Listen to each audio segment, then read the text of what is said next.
Welcome to the Beyond the Scoreboard podcast, a podcast presented by Viewpoints. I'm your host, Andrew Gibbs, and I'm joined alongside sports editor Lennon Alvarez. Hi, thanks for having me on again, Andrew. Of course, Lennon, it was great having you last time.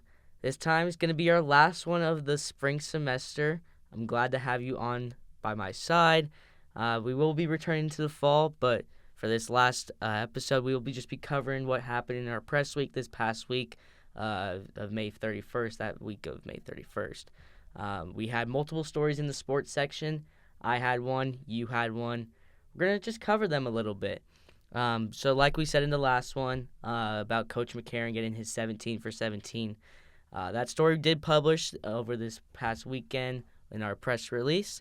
Just a little bit backstory. McCarron started his coaching season for the track and cross-country teams in 2006, 2007. And 2006 or 7. Something like that. And and now he's kind of just maintained his dominance, having a dynasty here in the Orange Empire Conference, winning 17 straight conference titles as the Coach of the Year. It's an insane stat. It's just insane, like just pure dominance. And, my favorite quote from that story was definitely, I have a home here at RCC, and I plan on just staying here as long as I can and just setting up the team for the future in the times when I will end up leaving the program and retiring, something like that. But that was just such a heartwarming, quote. He has all these offers, obviously. I mean, maybe not obviously. We can't know. We know, but yeah. 17 for 17 Coach of the Years and just having such a prestigious track program. I mean, it's just insane. How do you manage that? Going 17 in a row, to have that level of consistency in that long of a time. I don't even know. You would think they would have some type of fall off at some point, but it just seems like he keeps getting better and better with each and every year.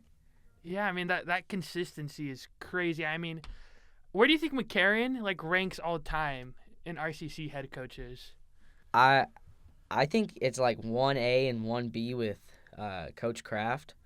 I mean, Coach Kraft led this football program to such a prestigious record and just triumphing every single season. But, it's dominance from McCarron. So I think it's very close. It's a coin toss. Pretty much. Tails? I think it's a very interesting situation where in the next couple of years you could see McCarron take over that one spot. Yeah, and then McCarron, the relationship he has with his athletes too. I read your article, and he said that he treats every one of them like they're his kids. Exactly, and he's such a great guy to talk to. It's a great experience just talking with Coach McCarron. He gets right back to you. He's super humble, and we're just excited to see how this track and field program continues to contain their dominance. Yeah, of course.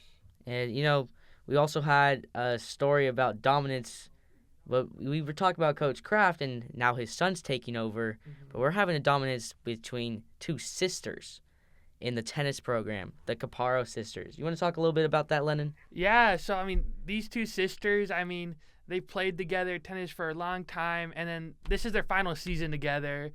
So it's sad to see them go, but also exciting to see what they will do in the future. Exactly. I know one of them is going to UCR, and then one of them staying here to continue their nursing program. One of them is going to San Bernardino, and the other one's staying here. I read that one wrong. I thought it said UCR, but the other one is staying here to continue the nursing program. It's going to be interesting. Not having your sister here playing, but excited to see how both of them do in their future. Right. And then baseball, they conclude their season early May, late April. Disappointing playoffs, sadly. Disappointing, but, we still got a great story from Ernie about Jorge. You've had him on the podcast before. Yes, I have the first two ones, and his story with Jorge Rodriguez. It was a good story. He won Pitcher of the Year, some other award, just great. Just great from the program. His head coach, Rudy Aguilera, described him as the epitome of consistency. Exactly, and when you're consistent on a great basis, good things happen. Right. And being consistent like Tom Kraft was. Now he's trying to pass it down to his son, Kevin Kraft. And with Aiden, our multimedia editor, he covered a scrimmage earlier this past week, about the upcoming football season. Right, yeah, he went to their last spring scrimmage. I was down there with him for a bit, but it was mostly him taking over. So, yeah, he got to talk to Kevin Kraft and some of the players. Exactly, and we're looking for the future for this program. Second year taking over, it's a new fresh start. Both of the quarterbacks are transferring out, so it's going to be a freshman quarterback this next upcoming season. Room. Yeah, for an entire QB room. So we'll see how that works. But we're excited to cover it next fall. Yeah, they'll return in August. Yeah, so next fall we'll have some stories coming out. I'm not sure who's going to be covering it, but we'll have Lennon, we'll have me, we'll have all our people in the Ernie, sports. Julian. Yeah, anybody that's ready. And speaking of football, we had a RCC former alumni. He went to the Rams, and you covered him, Lennon. Yeah, Dean Connors. You know, he played at RCC for 1 year, went to Rice for 4 seasons, and then Houston his last season. Undrafted free agent by the Rams this offseason. Very exciting, you know, seeing someone from RCC take that next step into the professional. Exactly. And speaking of the Rams, they just popped up in the news today, June 1st. This trade that just went down, probably the biggest trade I think I've seen. Myles Garrett, insane. First-round pick, and then So it was Jared Verse, that's right. a first-round pick, a second-round pick, and a third-round pick. For Myles Garrett, I think that might be a steal. I think it's a fleece. Yeah. Myles Garrett coming off a 23-sack season, defensive player of the year. He may be 30, but you can't touch it. I mean, the Rams were already scary last season. Imagine them now with Myles Garrett on that defense. As well as Trent McDuffie. And, you know, they used the first-round pick on Ty Simpson. Kind of seemed as a shocker. But I was surprised by that. I think I just saw a quote on Twitter today that it said, you know, we have the quarterback that they plan for the future, so they're willing to give up these first-round picks to go out and win the championship this year. Do you think Ty Simpson's that good, though? Personally, I'm not too sure. But, you know, if they're looking to just continue this dominance, and he's going to learn under the wing of Matt Stafford. And Matt Stafford just got another extension, so he'll be under the wing for about 2 years. Trying to pull a Jordan Love, you know, have someone develop under a veteran QB, start them in a few seasons once that QB's gone. We'll see if it works out. Yeah, exactly. But I think it could work with Ty Simpson and this Rams team. Yeah, I mean, I think it will. It's going to be interesting to see for sure, though. Yeah. And then plus you got Dean Connors in the running back room now. Look out. But I think the funniest thing from this trade has to be just, you know, Aaron Donald was retired a few years ago. And everybody's just like joking around. What if he comes back? Do you think he will? I don't think he will. No. He's not in football shape, but I think that would be really cool if he did. That would be awesome. But speaking of just great things that have came out and just shockers, we're going to move on to the college baseball regionals. We had this LA regional hosted by the number 1 ranked team the entire season, UCLA. And we got a big surprise.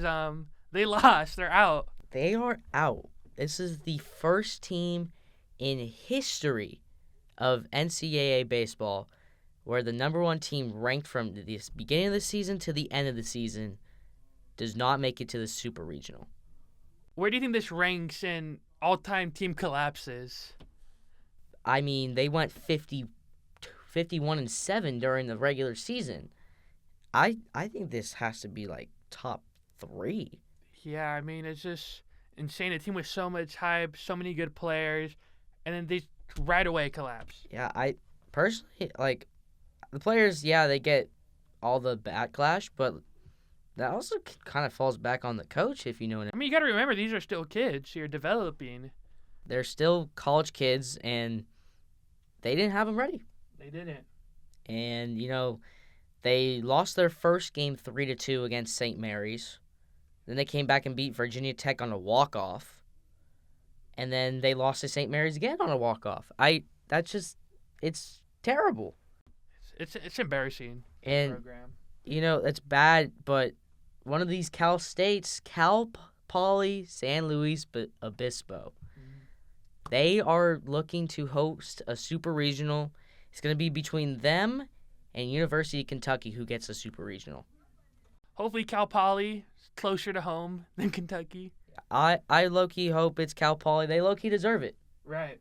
And there's just been some shockers with baseball news. It's cool to see these Cal States be super competitive. Instead of just these 4-year universities dominating all the time. I don't remember if it was Pomona or Slow where Brian Wu came from, the Mariners pitcher, but I believe it was Slow. And, he's the Mariners, what, 2-starter, or is he their ace, you'd think? I'd say they're ace. Yeah, it shows Cal States have these talents. Mm-hmm. Just more shockers in baseball with the college baseball. The Milwaukee Brewers, not the MLB team. Not the MLB team. Not Christian Yelich. The mid-major who were 25-31 on the year, upset Auburn in the first game they played. They won 11-7. But they've had some losses. They lost to Auburn this past night, May 31st, 8-1. But they're facing tonight, June 1st, to see who goes on. Mm-hmm. It's just college baseball's fun to watch. It is fun, with all these upsets, underdogs. It's a blast. Yeah, It gives me March Madness vibes. Exactly, because you have no clue what's going to happen. Mm-hmm. Speaking of something that's first time ever, Little Rock, the University of Little Rock, moved on to the Super Regionals for the first time. Wow. Just, that's great for the program. Kind of has the energy very high. Mm-hmm. They're a mid-major. I don't think I've ever heard of Little Rock before this. I never have. But, it's something very interesting that's happening. Yeah, it's like you said earlier, it's great for the program. They're going to get a ton more recruits too now. So hopefully that program just continues to grow and get better. Exactly. And with this Milwaukee and Auburn game that's happening tonight, June 1st, Ole Miss will be awaiting them. The Rebels versus either Auburn or the Brewers. I want that upset to happen. I want that upset too. It's always fun watching those. It's so fun. And then more local teams, University of Southern California. They beat Texas A&M a couple nights ago, and they have a Game 7 tonight to see who moves on to the Super Regionals. Who do you got? I want the Trojans. You want the Trojans? I want the Trojans. I think the Trojans are going to win too. I want them to. LA, California. Hope they get it. Yeah, and the Trojans, they didn't start off the year as great, but they've worked their way up. This program keeps on improving, and I think it's going to become one of the better programs these next couple years in the Big Ten. Yeah, that'd be so cool seeing that. And then that moving on from college baseball, but moving to college softball. So last podcast we were talking about UCLA and CBU. UCLA almost lost to CBU that game. I think we owe CBU an apology. We do. To our sincerest apologies to the CBU softball team. We thought UCLA was just gonna dogwalk them. Just dominance, but CBU, they fought. Unfortunately, CBU didn't make it past the first couple rounds, but shows that they put up a great fight. They had a great fight. But UCLA in fashion, they lost in 9 to Texas Tech, and in their season. But we have 4 teams left in the College Softball World Series. You have games going on currently as we are recording this podcast. It is Texas versus Tennessee. Winner of this last game goes on to the College World Series final, where it's a best of 3, where they could either face Alabama or Texas Tech. If Alabama wins tonight, it's whoever wins Texas versus Tennessee versus Alabama. But if Alabama loses the first game, it's between those couple teams. Who do you got, Andrew? I want to see Alabama. Alabama? I want to see Alabama. I mean, I'm not a big Texas fan. Mm-mm. They're cool and all. They are always a great program, but I'm not a big Texas fan. Yeah. No, me neither. And it would be cool to see Texas Tech, but I think this Alabama team is just really good. Right on.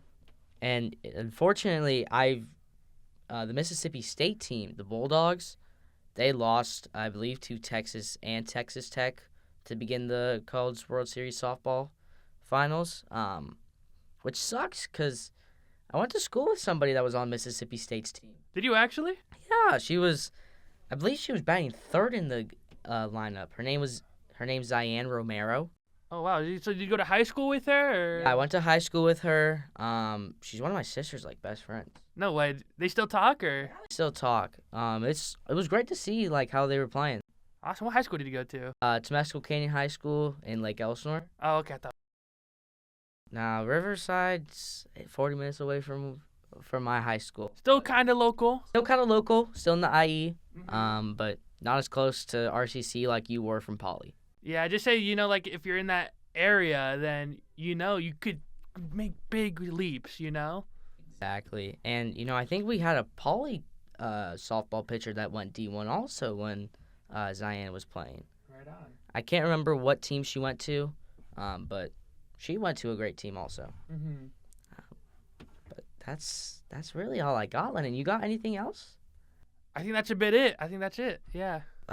Well, this was the Beyond the Scoreboard podcast hosted by Andrew Gibbs, joined alongside Lennon Alvarez for this final podcast of the year. Will we be back in August, Andrew? Yes, we will be back in August. Not sure what the exact date will be, but look out for those coming in the fall. You hear that, ladies and gentlemen? Beyond the Scoreboard will return for the fall. It will be returning. This was the Beyond the Scoreboard podcast hosted by Viewpoints. You can check it out on the Spotify and on our viewpointsonline.com or .org. I believe it's .com, but Viewpoints Online. Just type in Viewpoints RCC, you'll find it. Exactly. You'll find it there, and you can check it out. Well, this was the Beyond the Scoreboard podcast. Thank you for joining me, Lennon. Thank you for having me, Andrew. We will see you in the fall.